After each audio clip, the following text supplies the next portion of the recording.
Assalamualaikum warahmatullahi wabarakatuh. Alhamdulillah, pada kesempatan kali ini kita dapat mempelajari tentang pendidikan agama Islam dan budi pekerti kelas 4, pelajaran 9 dengan materi mari melaksanakan sholat dan submateri perilaku yang mencerminkan pemahaman terhadap ibadah sholat. Mari kita mulai pembelajaran kita hari ini dengan membaca bismillah bersama-sama. Bismillahirrahmanirrahim.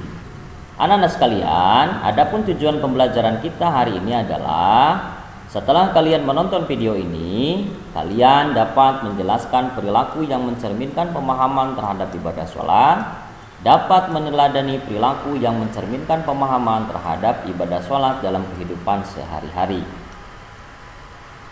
Sebagaimana kita sudah pernah pelajari bahwa dalam rukun sholat ada rukun fi'li, ada juga yang disebut dengan rukun qauli.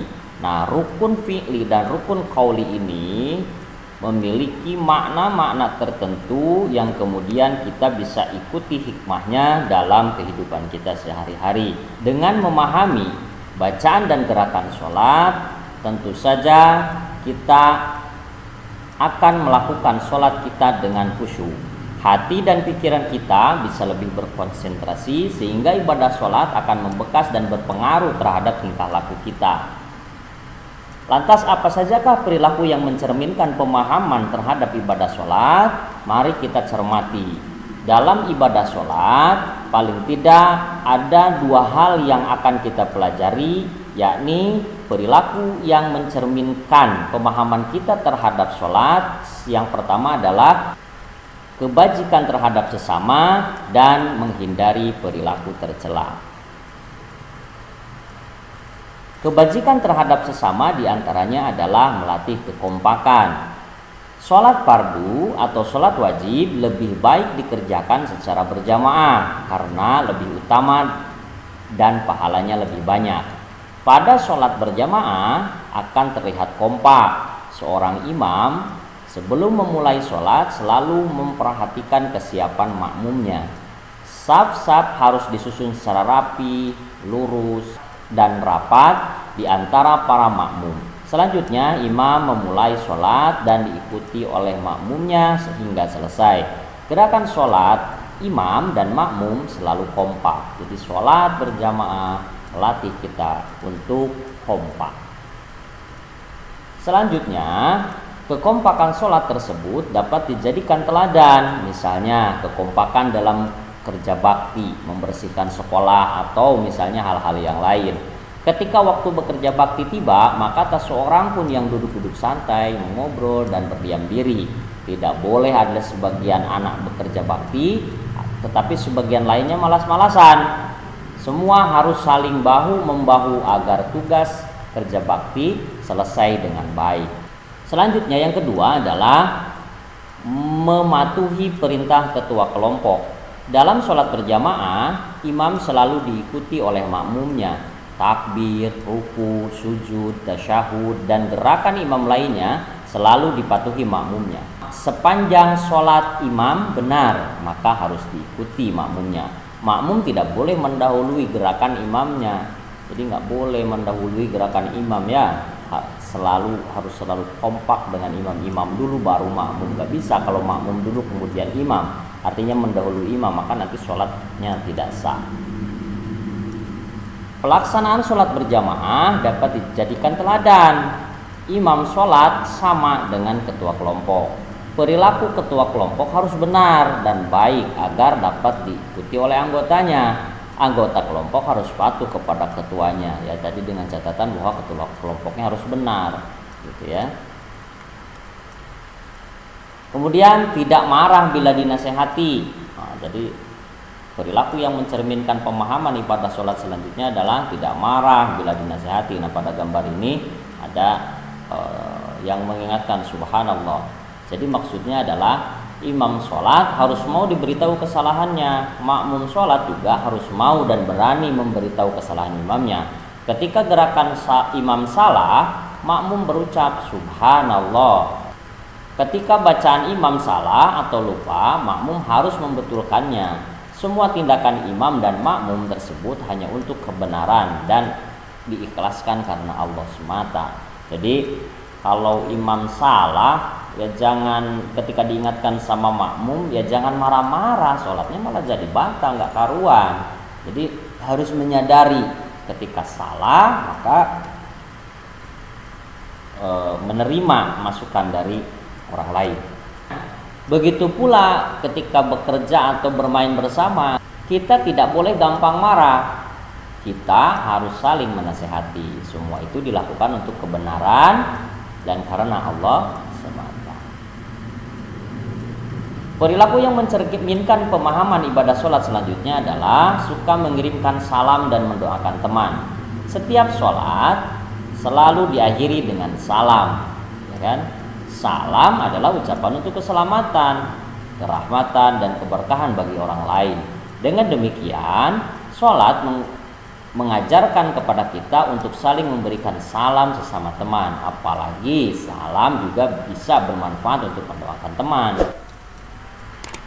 Perilaku yang mencerminkan pemahaman ibadah sholat selanjutnya adalah menepati janji. Orang yang terbiasa sholat di awal waktu akan pandai mengatur waktu. Ia tidak suka menunda-nunda waktu sholatnya. Sepertinya ia sudah punya janji kepada Allah untuk menjumpainya pada awal waktu sholat. Dengan demikian, orang yang terbiasa sholat tepat waktu akan selalu menepati janji-janjinya kepada sesamanya. Jadi orang yang sholat kan jelas ya waktunya kapan gitu ya, sholat apa dan seterusnya. Nah, ini akan mengajarkan kepada kita bahwa ketika kita sudah punya kewajiban, termasuk misalnya menepati janji, maka tepatilah janji itu. Nah, orang yang sholat, yang rajin sholat, maka tentu saja dia akan menepati janji-janjinya sebagaimana dia menepati janji ketika ia mau sholat sebagai bentuk kewajibannya kepada Allah Subhanahu wa Ta'ala. Anak-anak sekalian, selanjutnya perilaku yang mencerminkan pemahaman ibadah sholat selanjutnya adalah memupuk rasa solidaritas. Sholat diwajibkan bagi setiap muslim tanpa adanya perbedaan kaya, miskin, laki-laki, wanita, pejabat, rakyat jelata, pintar, bodoh, mukim, safar, sehat, atau yang sakit sekalipun. Semuanya wajib sholat. Bahkan tidak ada perbedaan atau pengkhususan saf-saf sholat di masjid. Bagi yang datang duluan ya boleh menepati saf terdepan. Ajaran sholat yang demikian itu dapat memupuk rasa solidaritas. Semua jamaah menyatu dalam perasaan, hati, dan pikiran yang sama. Mereka saling bertemu dan menyapa. Akhirnya mereka dapat saling membantu dalam kebaikan. Jadi dalam Islam itu tidak ada yang membeda-bedakan antara siapa yang kaya, yang miskin, laki-laki, wanita, pejabat, rakyat jelata, pintar, bodoh, dan lain sebagainya. Dalam sholat berjamaah, siapapun itu mau kaya, mau miskin, dia ya, mau pintar, misalnya mau tidak pintar, gitu ya. Dia ketika datang di awal, kemudian dia menemukan saf yang kosong di saf paling pertama, maka dialah yang harus di situ. Jadi tidak ada kalaupun misalnya dia seorang yang dia punya jabatan tinggi yang paling kaya raya di kampung itu, lalu kemudian dia ketika orang sudah mulai sholat, dia kemudian meminggirkan orang lain untuk sholat supaya dia berada di depan. Tidak ada. Intinya sholat berjamaah mengajarkan kepada kita bahwa tidak ada perbedaan manusia di hadapan Allah kecuali hanya takwanya.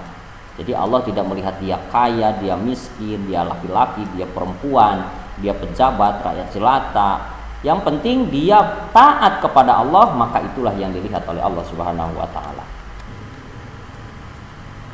Selanjutnya, perilaku yang mencerminkan pemahaman ibadah sholat yang lain adalah menghindari perilaku tercela. Menghindari perilaku tercela. Jadi sholat itu dapat menghindarkan kita dari perilaku-perilaku tercela, sebagaimana yang dijelaskan di dalam Al-Quran bahwa sholat itu mencegah pada perbuatan keji dan munkar. Nah, apa sajakah itu? Pertama, dengan sholat kita akan terhindar dari suka mengungkit-ungkit pemberian. Sholat yang khusyuk senantiasa mengajarkan keikhlasan, yaitu semua amal hanya untuk Allah. Apabila niat sudah ikhlas, maka tidak peduli dengan penilaian orang lain, tidak mengharapkan pujian atau imbalan, ya, tidak bersedih karena dicaci, atau tidak berkurang harta, serta tidak menyebut-nyebut sesuatu yang sudah diberikan karena dilakukan dengan ikhlas karena Allah Subhanahu wa taala. Jadi sholat itu mengajarkan kepada kita, sholat yang khusyuk mengajarkan kepada kita agar kita selalu melakukan sesuatu itu dengan ikhlas karena Allah tanpa ingin dipuji oleh siapapun. Kemudian yang kedua, sholat juga menghindari perilaku tercela, yakni kita akan terhindar dari suka meremehkan teman. Karena di dalam sholat mengajarkan kepada kita untuk mengagungkan Allah dan merendahkan diri kita di hadapan Allah Subhanahu wa taala. Sholat yang khusyuk akan menyadarkan betapa kecilnya diri kita. Pada saat kita mengangkat tangan, takbiratul ihram, Allahu Akbar, Allah Maha Besar. Jadi kita tuh kecil sekali, gitu ya. Jadi tidak ada yang memiliki kekuasaan yang besar sebesar Allah Subhanahu wa taala. Segenap pujian dan keagungan, kemuliaan hanya milik Allah. Oleh karena itu, tidak pantaslah kita meremehkan ciptaan Allah yang lainnya, termasuk meremehkan teman. Anak-anak sekalian, selanjutnya sholat juga menghindari perilaku tercela di mana ingin menang sendiri. Ini kan kalau ingin menang sendiri ini kan perilaku yang jelek ya. Siapa yang datang lebih dulu di masjid, maka ia berhak menempati saf sholat terdepan atau yang ia inginkan. Adapun orang yang datang belakangan hanya berhak menempati saf sholat yang tersisa. Ia tidak bisa bersikap ingin menang sendiri. Ia tidak boleh menggeser atau meminta jamaah lain pindah ke tempat lain karena ia mau menempatinya.